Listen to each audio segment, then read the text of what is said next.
que Amuamar. Un punt que tinc tantes coses al cap que no me'n recordo. Año 2003. Sí. Herencia, una de las últimas decisiones de don José María Aznar en la presidencia del gobierno. Eleva de 58.000, si mal no recuerdo, sí, a 120.000. Correcte, és veritat, sí senyor. El delicte fiscal, sí senyor. Es decir, es una medida muy interesante porque tiene un propósito muy claro, que es elevar tanto el listón, que es, de alguna manera, tanto se llenan la boca ahora de combatir el fraude fiscal y todo esto, y resulta que es el año 2003 donde cambiamos la legislación a los efectos de amparar determinadas actividades cuando son inferiores a 120.000 euros. Ara que em parla de José María Aznar, avui el Confidencial Infolibre ha publicat que el govern de José María Aznar va adjudicar 13 milions d'euros a una empresa d'armament per la qual després ell mateix va fer gestions. L'empresa es diu EINSA i va ser contractada en més de 60 ocasions durant els mandats de José María Aznar. I pel que hem llegit, ara vostè ens ho ampliarà, Aznar va rebre un esborrany de contracte per actuar com a comissionista de la companyia després que Miguel Blesa posés les parts del contracte. Què en sabem de tota aquesta història? Bueno, yo creo que es una historia muy interesante. Hemos hablado de que la labor de los expresidentes en España es muy discutible porque se dedican a hacer lobismo, se dedican a aprovechar los contactos que han acumulado en sus agendas mientras eran presidentes del gobierno para luego hacer negocios. Algunos lo hacen de manera más abierta, es el caso de José María Aznar, y otros lo hacen de una manera más indirecta, como puede ser el caso del expresidente Felipe González, que es consejero. En ese caso no hace negocios, sino que es miembro del Consejo de Administración de una empresa de gas natural, concretamente. Bueno, entonces, el problema con Aznar consiste en que Aznar es como un diplodocus, Tony. Es un diplodocus en el sentido de que ha dejado los rastros por todas partes. Los diplodocus son precisamente uno de los dinosaurios más grandes, es el caso más clásico de dinosaurios, y realmente son enormes, eran relativamente fáciles de encontrar, sus rastros de encontrar. Y en el caso de Aznar, él deja los rastros por todas partes. Yo, cuando hablamos con Xenia, pues me acordé, hace un rato, ¿sí?, del libro que escribió, Retratos y Perfiles, José María Aznar, Planeta, de Fraga Bush, año 2005. Y dedica 5 o 6 paginitas, nada menos que a Muammar al-Gaddafi. Y entonces en esas paginitas te cuenta Aznar, tengamos en cuenta que al-Gaddafi había sido un terrorista, y por lo tanto Aznar es como la inflexibilidad llevada a sus extremas posiciones en materia de terrorismo. Sin embargo, cuenta que, entre el año 2000 y 2003, y mientras se va desarrollando un proceso interno de reflexión en Libia, dice: yo recibía periódicamente enviados especiales de Gaddafi con los que trabajábamos en 2 ámbitos: el de las relaciones bilaterales entre España y Libia y el de las relaciones del régimen libio con la Unión Europea y Estados Unidos. Realizamos un considerable esfuerzo para que Libia empezara a alejarse de cualquier colaboración con el terrorismo. Entonces, fíjese cómo termina, después de una visita que él hace en el año 2003 y donde Gaddafi le regala un caballo, sí, y que llega luego a España. Sí. Dice: antes de despedirnos, Gaddafi me dijo que quería hacerme un regalo.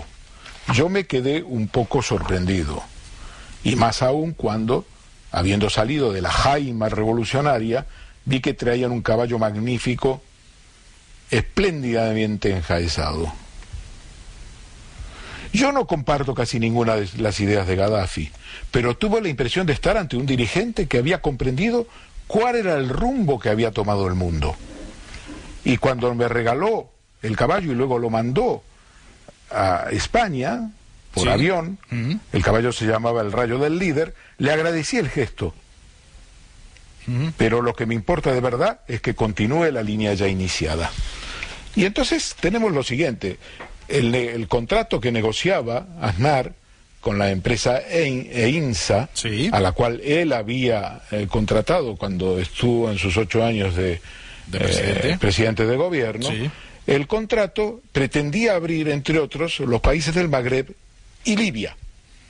Y lo hacía a través de un hermano de Agag. Y todo esto se lo coordinaba, se lo gestionaba un amigo suyo, inspector de finanzas también, como él, y que él colocó al frente de Caja Madrid en el año 1996, cuando llegó al gobierno, el señor Miguel Blesa. El señor Miguel Blesa hacía contactos entre Aznar y EINSA, y los emails que reproduce Infolibre son realmente muy interesantes en relación al tema de Argelia y Libia. Y también me he tomado el trabajo, Tony, sí. De encontrar, porque yo escribí sobre eso en El País, la información de que en el año 2007, es decir, ya Aznar había dejado hacía años el gobierno, sí, y estaba, digamos, haciendo sus negocios.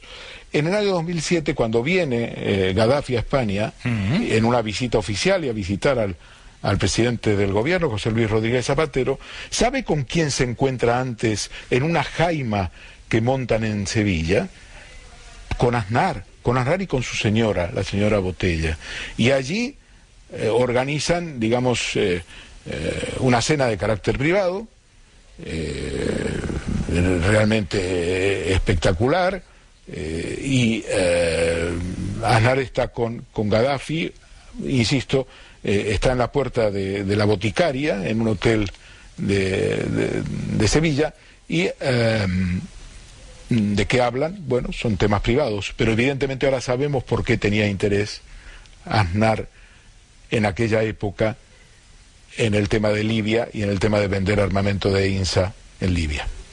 És tremendo. És claríssim, sí, és tremendo. Bé, però aquí no queda la cosa, perquè parlem d'una altra trama polèmica, en aquest cas la de Gürtel, perquè els documents fets públics pel jutge Ruz donen més detalls encara de com s'enriquia Francisco Correa amb l'organització d'actes. Ahir vàrem saber que una de les seves empreses va inflar més del doble, amb més de 50.000 euros, el cost dels actes de presa de possessió de l'expresidenta de la Comunitat de Madrid, Esperanza Aguirre, l'any 2007, però avui la cadena SER, que és que m'ha deixat estupefacte, revela que amb l'organització de l'acte de commemoració de l'atemptat de l'11M, és a dir, quan havia passat un any, es va fer negoci també. L'homenatge va costar 29.000 euros, però Correa en va facturar a la Comunitat de Madrid més de 66.000. Jo li pregunto, hem de creure realment que Esperanza Aguirre no en sabia res de tot això? No, bueno, estas noticias ya se habían difundido, no son nuevas. Home, jo que es fes negoci, se han difundido por el tema del acto, sobre todo el acto del primer aniversario del 11M, chirriaba y se difundió la historia y las facturas y todo esto.